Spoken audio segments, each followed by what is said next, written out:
लेकिन याद रखिए सजना खत्म करे पे याद एक दिन स्वामी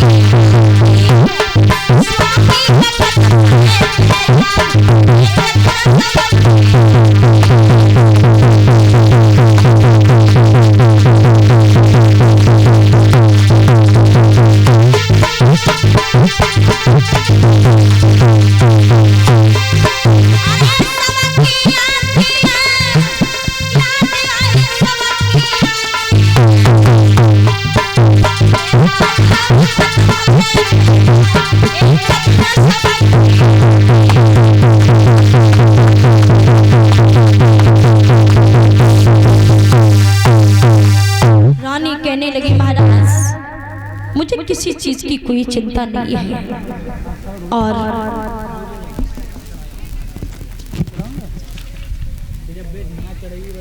इसी बीच में एक हार मानपाल सिंह के नाती हैं आयुष यादव, ये हमारे लिए दान्य अर्पण कर रहे हैं। भगवान कन्हैया सुख शांति प्रदान करें, हमेशा धर्म का रास्ता दिखाए, सुंदर रास्ते पर चला कर के भगवान सद्बुद्धि प्रदान करें, मन की कामना पूर्ण करें। और आग्रह करना चाहूंगी बड़े भैया परम सम्मानीय श्री मुकेश शास्त्री जी हमारे बीच में बैठे हैं और मैं ये अनुरोध करना चाहूंगी कि मेरे हिसाब से आप वहाँ शोभायमान नहीं हो रहे, आकर के व्यास मंच पर विराजमान हुई तो मुझे अच्छा लगेगा।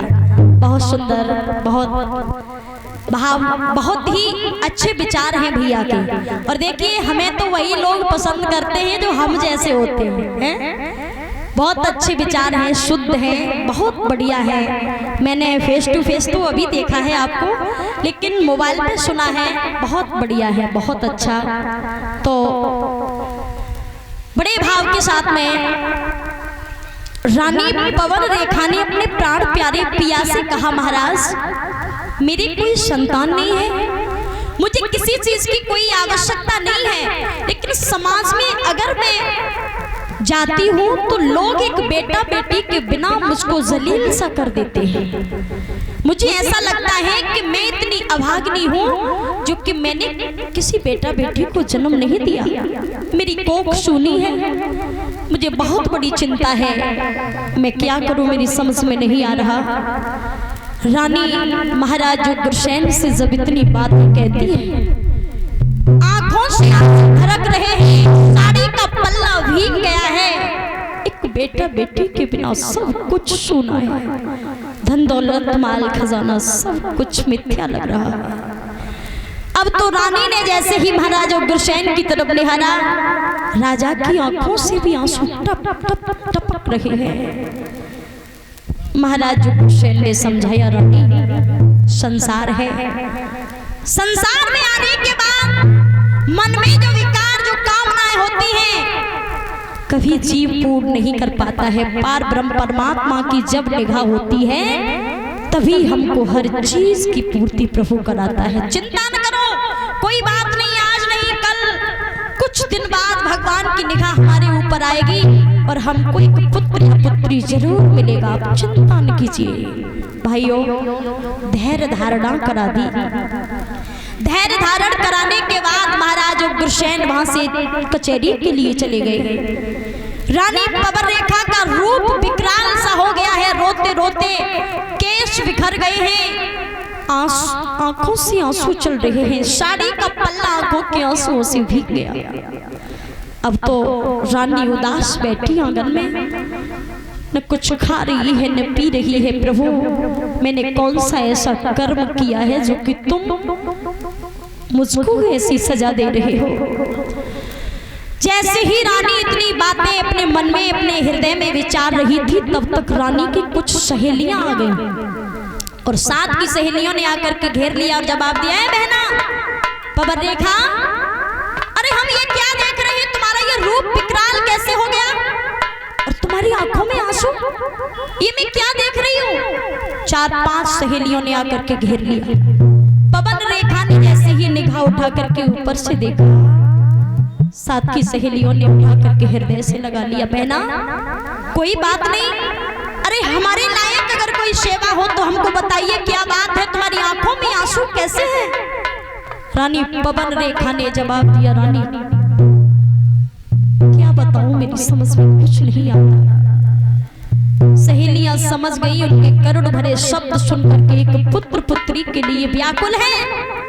सोचने लगी अब ऐसा किया जाए कि इसका मन अगर किसी वस्तु के द्वारा बहलाया जाए तो शायद इसका मन खुश हो जाएगा, दिल खुश हो जाएगा और ये इस चिंता से बाहर आ जाएगी। रानी पवन रेखा ने सहेलियों की तरफ देखा, बड़े सुंदर सुंदर वस्त्र पहन के आई है। पवन रेखा ने जवाब दिया, बहना कहाँ जा रही हो? जवाब दिया, बस कहीं नहीं, मैं आपसे मिलने के लिए चली आई। दूसरी बोली, बहना वन विहार करने के लिए जा रहे हैं, अगर इच्छा हो तो ऐसा करो कि सुंदर साड़ी पहन लो और ये जो रूप बना करके रखा है इसको यही छोड़ो, चलो हमारे साथ। पवन रेखा का मन जो उदास था थोड़ी मुस्कुराई और कहने लगी, हाँ बहन, मैं भी वन विहार करने के लिए चलूंगी। साथ की सहेलियां सभी इकट्ठी हैं। रानी पवन रेखा ने सुंदर साड़ी को पहना और सुंदर साड़ी को पहन करके वन विहार करने के लिए तैयार हो गई। इतना सुंदर रूप बनाया, केशों में गजरा लगा लिया, होठों पे लाली लगा ली, आंखों में काजल, माथे पे बिंदी, मानो 16 श्रृंगार रानी पवन रेखा ने कर लिए। बड़ी सज धज के सुंदर साड़ी को पहन करके चटक चुनरी को सर से ओढ़ लिया। अब तो रूप इतना सुंदर लगने लगा है कि मानो कोई अप्सरा उतर करके स्वर्ग से आई हो। इतनी सुंदर लगने लगी रानी पवन रेखा। उंगली को पकड़ करके साथ की सहेलियों ने जवाब दिया, बहना ये तुम्हारा रूप हमको बहुत सुंदर लग रहा है, अब तुम ऐसा करो वन विहार करने के लिए चल पड़ो। भाई बंधुओं, माता बहनों, सभी साथ की सहेलियां रानी पवन रेखा को लेकर के वन के बीच में पहुंच गई और जैसे ही वन विहार करने के लिए पहुंची हैं, इतने सुंदर सुंदर फूल हैं, फूलों पर भौरे गुलजार कर रहे हैं, सुंदर शीतल हवा चल रही है, बड़े रंग बिरंगे सुंदर सुंदर फूल देख करके रानी खुश हो गई और कहने लगी, ये तो बड़ा सुंदर वन है। भाई बंधुओं, माता बहनों, उस वन की शोभा को निहारते निहारते रानी बीचों बीच विपन में पहुंच जाती है। साथ में जो सहेलियां थी वो एक तरफ निकल गई। रानी पवन रेखा अकेली बीचों बीच जंगल में जब पहुंची, उसी समय रानी शोभा को निहारती निहारती जा रही है। रानी का वो सुंदर रूप एक राक्षस ने देख लिया। जब दुर्मिलिक नाम के राक्षस ने रानी का वो रूप देखा, रूप देख करके मोहित हो गया और कहने लगा, हो कितनी सुंदर स्त्री आज इस बगीचे में पधारी है, किलोले करने लगा है। उसने मन में विचार किया कि अगर मैं इस अवस्था में, ऐसी हालत में अगर इसके पास में जाऊं तो ये मुझको पहचान लेगी। उस अधर्मी ने, उस पापी ने अपना भेष बदला और भेष बदल के महाराज उग्रसेन के भेष में आकर के रानी के सामने खड़ा हो गया। रानी, ए पवन रेखा, तुम मुझको बिन बताए घर से यहाँ चली आई? अरे तुमने मुझे बताना उचित क्यों नहीं समझा? उस राक्षस ने रानी पवन रेखा को जैसे ही इतने शब्द कहे, रानी समझ नहीं पाई। उस अधर्मी ने महाराज उग्रसेन के भेष में जवाब दिया, कितनी सुंदर लग रही हो रानी, ऐसा रूप तुम्हारा मैंने पहले कभी नहीं देखा।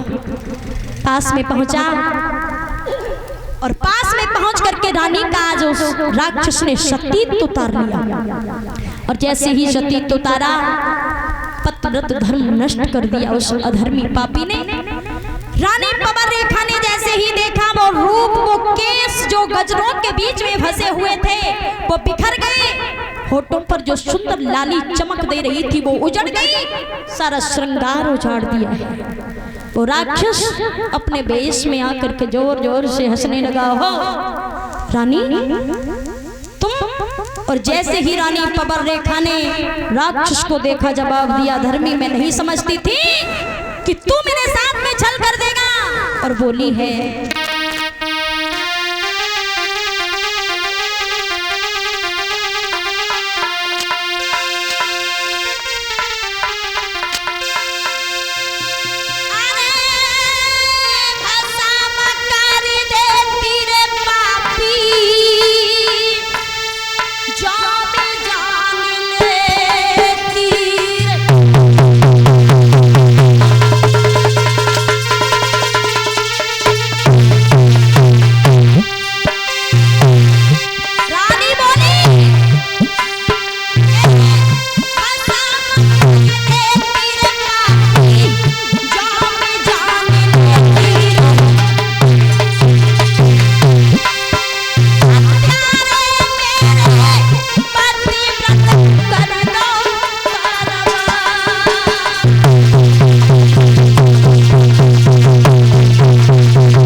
शब्दों को जैसे ही कहा, जवाब दिया भागे।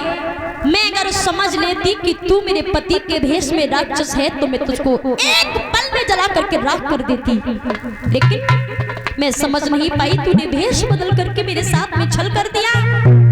अब तो जैसे ही उस राक्षस ने इतने शब्दों को सुना, जवाब दिया है, चिंता न करो, तुम्हारी किस्मत में कोई बेटा बेटी नहीं था, लेकिन याद रखिए मेरे अंश के द्वारा जो तुझको पुत्र मिलेगा वो इतना बड़ा बलशाली होगा कि सभी ऋषि मुनि, यहाँ तक देवता भी उसके डर की वजह से छिप जाया करेंगे।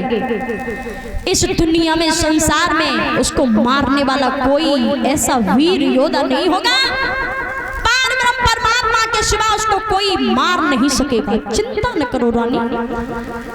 अब तो जैसे ही रानी पबर रेखा ने इतने शब्दों को सुना, जवाब दिया, इस चीज को मैं समझती हूँ, लेकिन जो तूने मेरे साथ में किया है मैं तुझको कभी माफ नहीं करूंगी। भाई बंधुओं, माता बहनों, आज रानी पवन रेखा मन में यही विचार करने लगी कि मेरे पतिव्रत धर्म को इसने नष्ट कर दिया, अब मैं कैसे मुख दिखाऊं। भाई बंधुओं, माता बहनों, संसार में हर चीज मिल सकती है, लेकिन एक ही चीज ऐसी है जो दोबारा नहीं मिल सकती। याद रखिएगा। रानी पवन रेखा मन में विचार करके कहने लगी है कि मैं कैसे जाकर के अपने पति से क्या कहूंगी, कैसे उनको मुख दिखाऊंगी, मेरे सतीत्व को तूने उतार लिया। भाई बंधुओं, मेरे ख्याल से रानी पवन रेखा न इतना सुंदर श्रृंगार बना करके उस बगीचे में जाती और ना ही वो राक्षस उसके रूप पर मोहित होता। मैं संदेश देना चाहूंगी, माता बहनें बैठी हैं हमारी, कि कभी भी ज्यादा श्रृंगार बना करके घर से अकेला नहीं निकलना चाहिए। मैं ये नहीं कहती कि श्रृंगार न करो, अरे संसार में आए हो तो सांसारिक क्रियाओं को रिझाने के लिए ये तो बनता है, लेकिन मैं ये नहीं कहती कि श्रृंगार न करो, लेकिन याद रखिए मर्यादा का अगर तुमने उल्लंघन किया तो अनेकों प्रकार के राक्षस संसार में घूम रहे हैं। मैं ये नहीं चाहती कि तुम किसी की वशीभूत हो जाओ। कभी भी घर से बाहर माताओं को ज्यादा श्रृंगार बना करके नहीं जाना चाहिए। आजकल तो मैंने देखा है कि न तो विवाहिता लगती है और न अविवाहिता लगती है। परीक्षित महाराज, शादी पार्टियों में निकल करके जाओ और देखो तो भैया फैशन इतनी कि कुछ समझ में नहीं आता। अगर किसी को राय दो कि ये अच्छा नहीं है तो लोग क्या कहते हैं, क्या जानती है, कुछ नहीं है? लेकिन याद रखिए ये दुनिया बड़ी विचित्र है। अनेकों प्रकार के यहाँ फूल हैं, काला, पीला, हरा, नीला, पता नहीं किसको कैसी खुशबू पसंद है। याद रखिए जो माताएं ज्यादा फैशन में, ज्यादा श्रृंगार बना करके घर से बाहर निकलती हैं, एक न एक दिन उनको बड़ी समस्या का सामना करना पड़ता है। कभी भी माताओं को सर नहीं खोलना चाहिए। ज्यादातर विवाहिता माताओं को सर खोल करके घर से बाहर नहीं निकलना चाहिए और घर के अंदर रहो फिर भी सर पर पल्ला होना चाहिए। सर ढकने से कितने फायदे होते हैं? सर ढकने से बहुत फायदे होते हैं। पहली बात तो अगर सर ढक लेंगे तो केसों में धूल मिट्टी नहीं जाएगी, और दूसरी बात सर ढकने के बाद स्त्री सुंदर लगती है, और तीसरी बात जो माता बहनें सर खोल के घूमती हैं उनके पतियों की आयु कम हो जाती है, इसलिए हमें सर ढक करके ही रखना चाहिए। इसी बीच में 100 रुपए राजेंद्र सिंह नगला दयाराम से दान अर्पण कर रहे हैं। भगवान सुख शांति बरसाता रहे, सदैव धर्म के रास्ते पर चलाए, मन की कामना पूर्ण करे। बोले गोविंद भगवान की। भाई बंधुओं, माता बहनों, आज रानी का सतीत्व उतार लिया उस राक्षस ने। मन में विचार करने लगी कि दुनिया की हर चीज मैं प्राप्त कर सकती हूँ। सोचने लगी क्या करूं क्या न करूं, मेरी समझ में नहीं आता। भाई बंधुओं, बहुत सुंदर शब्द यहाँ दर्शाए हैं। समझदार श्रोता बैठे हुए हैं, गौर कीजिए मेरे शब्दों की तरफ। बड़े भाव के साथ में रानी पवन रेखा मन में विचार करने लगी और कहने लगी है, कि wealth is lost, nothing is lost. मेरी समझ में नहीं आता, मेरी समझ में नहीं आता। धन चला जाता तो थोड़ी मेहनत करके और कमा लेते। The health is lost, something is lost. स्वास्थ्य खराब हो जाता, डॉक्टर के पास जाके दवाई लेकर के ठीक हो जाते। लेकिन the character is lost, everything is lost. चरित्र, भाई बंधुओं माता बहनों, जिसका चरित्र चला गया, दुनिया में सारी संपदा सब फीकी, कुछ भी नहीं बचा, उसका सब कुछ चला गया। पवन रेखा बड़ी उदास है, मन में विचार करने लगी, मैं क्या करूं, मेरी समझ में नहीं आता। अब तो भाई बंधुओं मन में विचार किया तो वो राक्षस ने जवाब दिया है, रानी चिंता करने की कोई बात नहीं है। अरे तुम कह रही हो कि मेरा सतीत्व उतार लिया, तो याद रखना तुम्हारी गर्भ में जो शिशु आएगा वो बड़ा बलशाली होगा। और वो दुर्मिलिक नाम का राक्षस रानी को समझा रहा है। कैसे समझा रहा है?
इतने शब्दों को रानी पवन रेखा ने सुना है, जवाब दिया, भागे। अभी तू क्या बोला कि मेरे समान ऐसा वीर योद्धा होगा? हे राक्षस, तेरी तो मुझे शक्ल ही अच्छी नहीं लग रही और तू मुझे कह रहा है कि मेरे जैसा योद्धा? कुछ भी मैं तेरे मुख से सुनना नहीं चाहती। रानी पवन रेखा ने जैसे ही इतने शब्दों को कहा वो राक्षस वहां से चला गया। अब तो रानी पवन रेखा अपनी साड़ी को संभालती हुई उस वन से बाहर आई